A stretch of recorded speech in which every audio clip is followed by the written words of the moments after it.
Radhe Radhe everyone. आज की video में मैं आपको हरतालिका तीज व्रत की बहुत ही सरल पूजा विधि बताऊंगी। भादो मास के शुक्ल पक्ष में आने वाली तृतीय तिथि को हरतालिका तीज के रूप में मनाया जाता है। इस दिन महिलाएं अपने पति की लंबी आयु, उज्जवल भविष्य और घर में सुख शांति के लिए यह व्रत और पूजा करती हैं। कुंवारी कन्याएं मनचाहा पति पाने के लिए माता पार्वती का पूजन करती हैं। हरतालिका तीज में माँ पार्वती, गणेश जी और शिव शंकर का पूजन किया जाता है। मिट्टी की मूर्तियां बनाकर पूजा करने का विधान है। तो इस व्रत को हम कैसे करेंगे, पूजा कैसे करनी है, इसकी पूजा की बहुत ही सरल पूजा विधि मैंने आपको यहाँ इस वीडियो में बताई है। हरतालिका तीज के दिन सुबह सुबह स्नान करके हमें पूजा वैसे ही करनी है जैसे नॉर्मल हम अपने घर में पूजा करते हैं, वैसे ही पूजा करेंगे और घर के मंदिर में ही ये पूजा करेंगे। और भगवान शिव शंकर और माता पार्वती के सामने खड़े होकर संकल्प करेंगे हाथ जोड़कर कि आपके निमित्त हरतालिका का व्रत कर रही हूँ, यह व्रत पूर्ण करने में मेरी सहायता करें और मेरी मनोकामनाओं को पूर्ण करने में मेरी मदद करें। इस तरह से हमें संकल्प करना है और इस तरह से हमारा व्रत शुरू हो जाएगा। अब जो मुख्य पूजा है हरतालिका तीज की, वह शाम के समय प्रदोष काल में की जाएगी। शाम के समय प्रदोष काल में यह पूजा होती है। तो शाम को स्नान करने के बाद स्वच्छ वस्त्र धारण करें और उसके बाद जिस जगह पर भी हमें ये पूजा करनी है वहाँ पर हमें अच्छे से उस जगह को हमें साफ कर लेना है। अगर आपको चौकी लगानी है और जिस जगह पर हमें वो पूजा करनी है वहाँ पर साफ करने के बाद अगर आपको जो रंगोली बनानी आती है तो आप रंगोली बनाएं, नहीं तो आप हल्दी से स्वास्तिक भी बना लीजिए। तो देखिए मैंने यहाँ हल्दी से मैं स्वास्तिक बना रही हूँ। तो हल्दी से स्वास्तिक बनाने के बाद उसके बाद हम चौकी लगाएंगे। तो मैंने अब यहाँ पर स्वास्तिक बना दिया है। अगर आपको कोई सुंदर रंगोली बनानी आती है तो आप रंगोली भी बना सकते हो।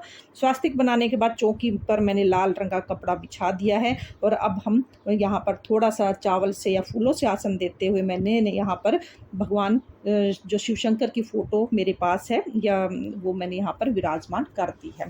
पहले हम देखो अब कलश की स्थापना करेंगे। तो कलश की स्थापना करने के लिए मुझे सबसे पहले मैंने चावल की एक ढेरी लगा दी है यहाँ पर।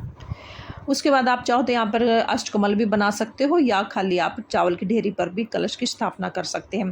तो अब मैंने एक लोटा जल का लिया है और उसके बाद मैंने उसमें जो है थोड़ा सा गंगा जल मिला लिया था और इसको मैंने सबसे पहले मैंने इसमें जो कलावा बांध दिया है। और अब हम इसमें देख लेते हैं हमें 5 चीज़ें कौन सी डालनी है। एक का सिक्का डालना है, मैंने एक सुपारी डाली है इसमें, थोड़े से मैंने इसमें चावल डालने हैं, थोड़ी सी मैंने इसमें हल्दी डाली है और उसके अगर हल्दी की गांठ आपके पास है तो वो डाल दें और उसके बाद एक फूल डाल दिया है।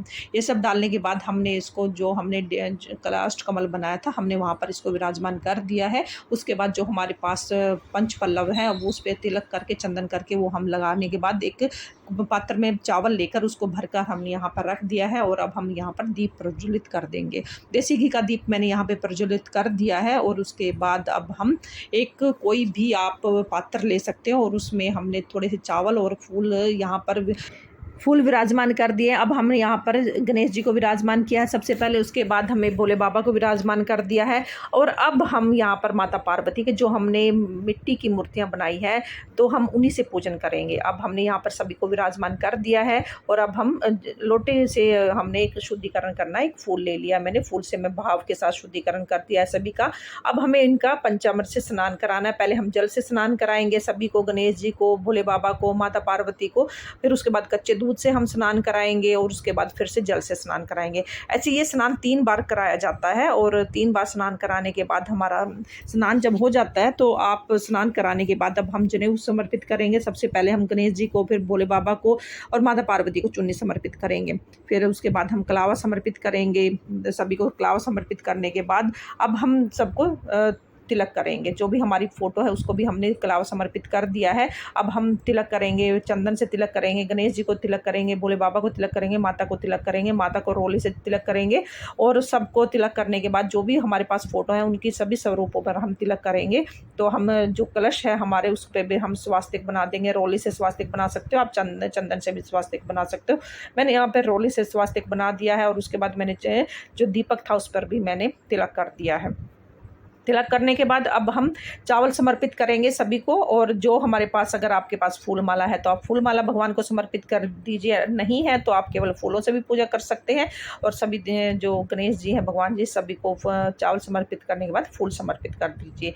अभी देखिए मैंने सभी को फूल समर्पित कर दिए हैं और उसके बाद फूल समर्पित होने के अब हम बेलपत्र समर्पित करेंगे, जो भी बाबा की प्रिय चीज़ें हैं। अगर आपके पास भांग धतूरा जो भी फूल पत्ते आपके पास हैं, आप बाबा को जो समर्पित करना चाहो, अगर दुर्वा है तो दुर्वा समर्पित कर दीजिए। देखिए अब मैं बेलपत्र समर्पित कर रही हूँ। गणेश जी को बेलपत्र समर्पित कीजिए, भोले बाबा को बेलपत्र समर्पित कीजिए, सभी को भांग धतूरा ये सब समर्पित कर दिया है।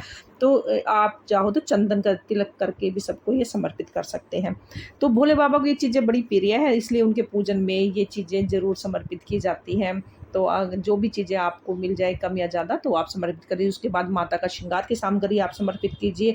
कम ज़्यादा मत देखिए, आप जितने भी भाव के साथ समर्पित करेंगे आप वही माता स्वीकार करेगी। उसके बाद बिंदी के पत्ते में से एक बिंदी निकाल कर माता को लगाइए, और अगर आप मेहंदी है तो मेहंदी ज़रूर उनके हाथों में लगाइए, और थोड़ी-सी मेहंदी जो आप उनके हाथों में से बची हुई है तो अपने हाथ में लगा लीजिए। फिर आप सिंदूर लीजिए, सिंदूर माता को समर्पित कीजिए। माता को सिंदूर समर्पित कीजिए 3-5 बार, जितनी बार भी आप माता को सिंदूर समर्पित करेंगे उतना ही अच्छा रहता है। देखिए मैंने यहाँ पर माता को 5 बार जो है सिंदूर समर्पित कर दिया है। और आप जो फिर काजल समर्पित कर सकते हैं माता का। अगर आप कोई साड़ी दे सकते हैं, या आप ब्लाउज पीस दे सकते हैं, या आप कोई सूट दे सकते हैं, जो भी चीज़ आप चढ़ाना चाहो माता पर यहाँ पे चढ़ा सकते हैं। या अगर ये चीज़ें नहीं भी दे चढ़ा सकते तो आप केवल चुन्नी चढ़ा सकते हैं। उसके बाद माता के जो भी भोग प्रसाद आपने बनाया है वो भोग प्रसाद समर्पित कीजिए। चने ज़रूर समर्पित कीजिए, भीगे हुए चनों का यहाँ पर बड़ा महत्व रहता है। उसके बाद हमें ऋतुफल समर्पित करना है, तो ऋतुफल भी समर्पित कीजिए। उसके बाद श्रीफल ज़रूर समर्पित कीजिए। हमारी इसकी पूजा में श्रीफल का विशेष महत्व रहता है। तो आप श्रीफल समर्पित करने के बाद जो ऋतुफल हैं वो 5 ऋतुफल आप समर्पित कीजिए। खीरा उसमें ज़रूर समर्पित करें, क्योंकि ये इसकी पूजा में खीरे का महत्व रहता है। अब देखिए, अब हमने कथा सुननी है। हमने 1 लोटा जल का लिया है और अपने हाथ में फूल और अक्षत लेते हुए हमें अब ये कथा सुननी है। हरतालिका तीज व्रत की कथा सुननी है। इसका वीडियो भी आपको चैनल पर मिल जाएगा, आप वहाँ से भी सुन सकते हैं।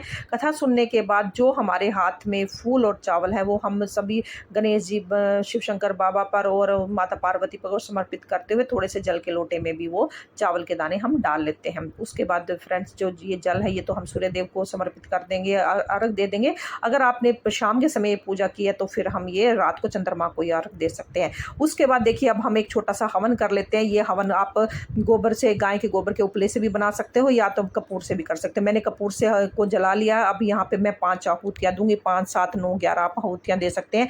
आहुति देते समय ओम नमो भगवते वासुदेव का जाप करें, या ओम नमः शिवाय का जाप करें। ओम नमः शिवाय का जाप करते हुए 5 आहुतियाँ दें। और उसके बाद जब आपकी 5, 7, 9 आहुतियाँ देने के बाद उसमें थोड़ा सा आप घी ज़रूर अर्पित करें, क्योंकि घी डालने से आप जो हमारी अग्नि है वो अच्छे से प्रज्वलित हो जाती है। तो आप कपूर से भी आहुति दे सकते हैं। घी डालने के बाद ये उसके बाद जो भी आपने मीठा बनाया है, भोग प्रसाद बनाया है, वो आप भोग प्रसाद इसमें ज़रूर समर्पित कर। कहते हैं कि जब हम अग्नि में भोग समर्पित करते हैं तो सीधा देवी देवताओं के पास जाता है। और उसके बाद हमने आरती करनी है। कपूर से ही हम आरती करेंगे बड़े ही भाव के साथ। पहले गणेश जी की आरती करेंगे, फिर माता पार्वती की आरती करेंगे, भोले बाबा की आरती करेंगे। बड़े ही भाव के साथ आरती करनी है। और उसके बाद आरती करने के बाद हमें हाथ जोड़कर प्रार्थना करनी है। इस तरीके से हमारी जो ये पूजा है वो पूर्ण हो जाती है। और फ्रेंड्स, अब जैसे अब हमने जो हमारा ये है, हमने हवन किया था, उसको भी हमें 2 बार से हाथ से जल लेके वार कर उसको अग्नि को शांत कर देना है। और उसके बाद अब हम जो हमारा ये है चुनरी है उससे हम माता से सुहाग लेंगे।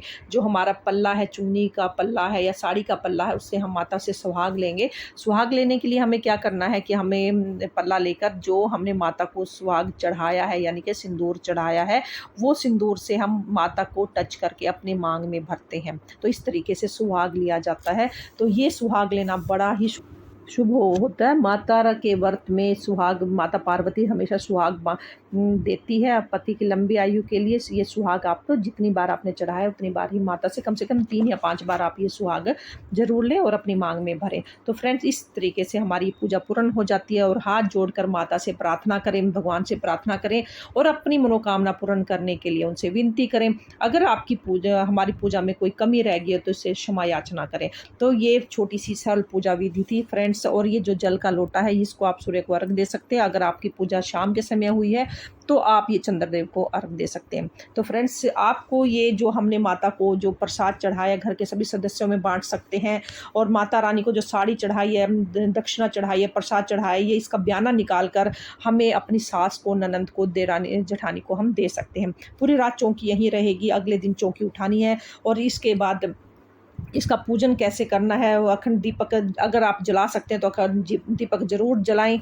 तो ये अखंड दीपक जो जलेगा तो ये रात्रि जागरण का समान माना जाएगा, उसका रात्रि जागरण के समान उसका फल देता है। तो फ्रेंड्स, ये हरतालिका तीज व्रत की छोटी सी सरल पूजा विधि आपको कैसी लगी? अगर आपको ये विधि पसंद आई है तो प्लीज़ वीडियो को लाइक करें, चैनल को सब्सक्राइब करें। फिर मिलते हैं किसी और वीडियो के साथ, तब तक के लिए राधे राधे, हरे कृष्णा।